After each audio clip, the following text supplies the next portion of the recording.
এক সময় বইয়ের পাতায় পড়তাম নীল নদের গল্প, সভ্যতার জন্ম, ইতিহাসের দীর্ঘ নিঃশ্বাস, ফেরাউনের স্মৃতি আর সময়ের স্রোতে বয়ে চলা সেই মহানদীর কথা।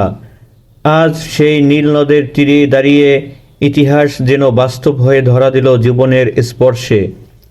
আমরা নিজেদের হাতে মাছ ধরলাম, নদীর পাশে বসে রান্না করলাম, আর সবাই মিলে একসাথে হাসি মুখে খাওয়া মুহূর্তগুলো ছিল নিখাদ আনন্দে ভরা।